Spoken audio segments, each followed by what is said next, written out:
We've grown literally hundreds of different pepper varieties over the past 10 years, and in this video we'll share everything we've learned to get the biggest harvests from our plants. Overall yield is of course critical, but I would actually argue that flavor and heat level might be just as important to some growers, so we'll also sprinkle in a few tricks on those points as well. Let's jump right in with the first thing you can do, which is grow in containers, and specifically really big containers. Over the years we've tried growing in containers, in the ground, in raised beds, even hydroponics.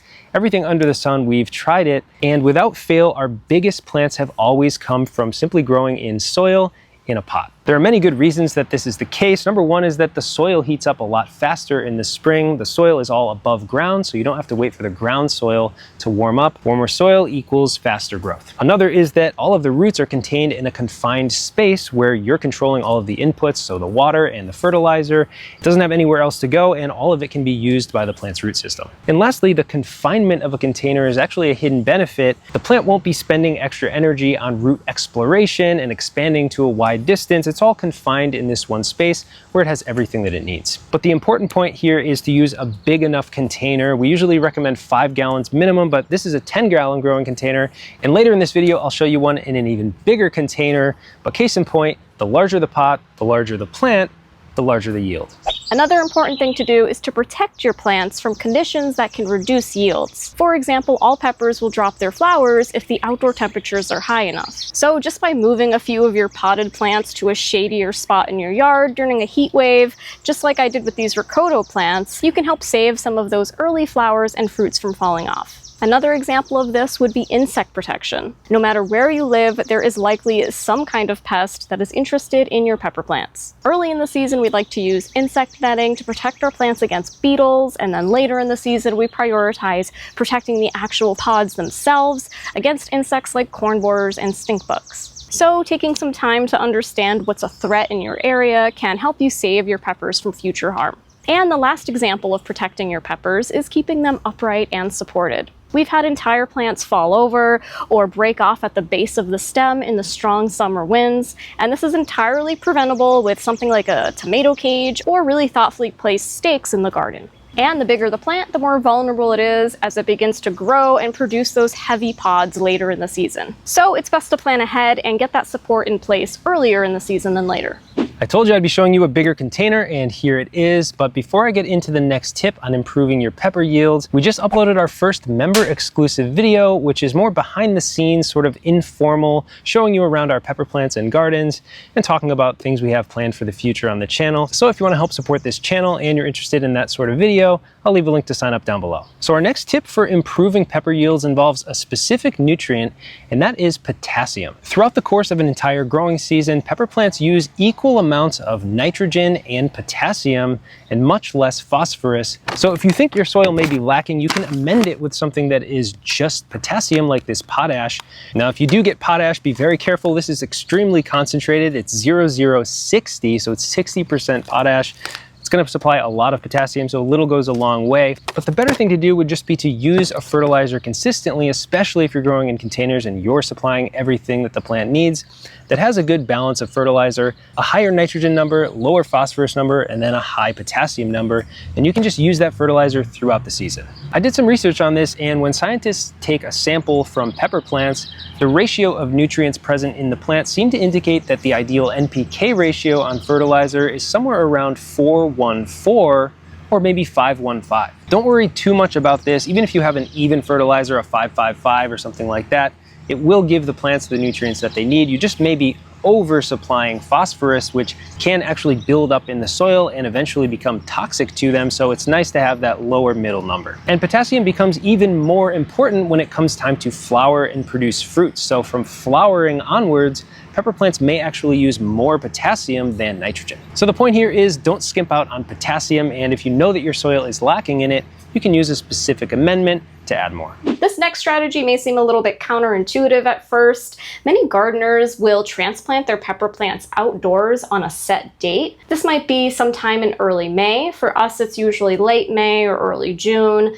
However, there is evidence to support that transplanting your peppers later in the season can actually help improve the yield. And the reason for this is the air and soil temperatures. Cold stress has a direct impact on plant flowering, growth, and overall plant function. Although there's limited research in how early exposure to cold can affect the growth of pepper plants, in our experience, we definitely notice slower growth even when the temperatures warm up. It's much better to wait an extra week or two when the air and soil temperatures are in the ideal range. So what temperature should you shoot for? Anything above 70 degrees Fahrenheit during the day and above 60 degrees Fahrenheit overnight is ideal. However, if you live somewhere that's a little bit chillier, you may need to settle for 55 degrees Fahrenheit or even 50 degrees Fahrenheit overnight. Again, if the temperatures are too cold, it will impact root development, and you may notice that your plants are stunted for the first few weeks that they're outdoors. And this is something you can experiment with yourself next spring. Try holding a plant back for a week or two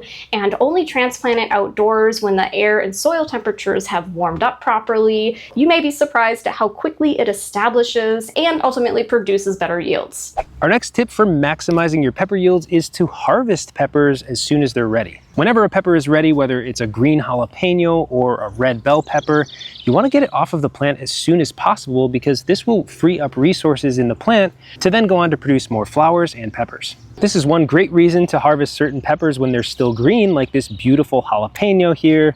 This is ready to harvest in my book. I could wait for this to turn red, but that would require more nutrients from the plant. And in the case of jalapenos, green ones are actually better for pickling and making poppers. In other cases, you'll want to wait for the peppers to just start changing color and then get them off the plant promptly. The added benefit here is that heat level and flavor peak as soon as a pepper starts to ripen, so that's just one more good reason to get it off of the plant. They'll also continue ripening after picking at this point. If they've started to change color, you can get them off the plant and they'll continue ripening off the plant indoors. And if you leave them too long on the plant, they'll start to soften up, they'll lose some flavor, they'll lose heat level, and there's really no good reason to leave them on the plant after this point, so it's a great idea to pick them right away.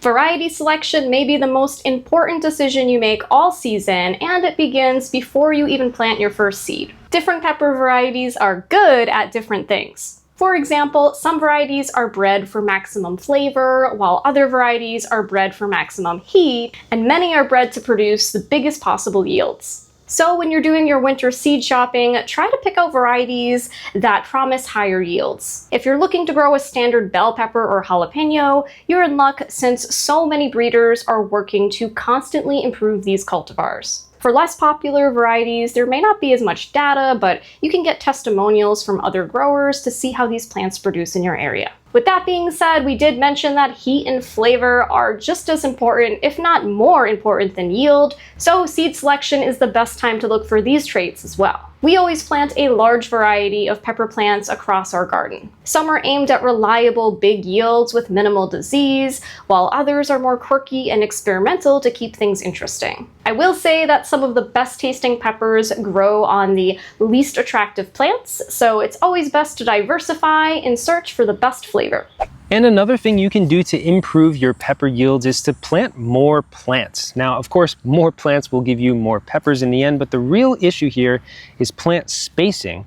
These are all different bell peppers on one half of this raised bed, and I've squeezed in 9 plants here at about 12 or 14-inch spacing, which is pretty tight. The goal here is to maximize overall productivity of this space, and while each individual plant may have a slightly lower yield than if I gave them more space, the overall harvest should be greater. Now, you wouldn't want to go too close. 6 inches or so would be way too close. I think 12 inches is a good minimum spacing, all the way up to 18 depending on the type of pepper and your individual goals. There are many other great benefits to having your plants spaced closer together. Number one is that they'll support each other when they get taller. These bell peppers are going to have heavy fruits on them before long, and with this configuration, I don't have to worry about supporting the individual plants. They'll actually support each other if it gets windy or stormy. They'll also provide great shade cover, which will help prevent sun scald on the fruits that are developing below, and will prevent weeds from developing in the soil underneath. And lastly, by having many plants, you have a much more resilient garden that can handle 1 or 2 plants dying off. If you only have 4 plants in this space instead of 9, 1 or 2 of those plants dying mean that you might lose half of your entire plants, whereas in this case, I'll still have 7 or 8 plants if a couple of them die off. We hope this video helps you get amazing yields from your peppers this year. And if you like what we do and you want to help support us, you can click that first link in the description below and sign up to become a channel member. Thanks so much for watching. We'll see you next time.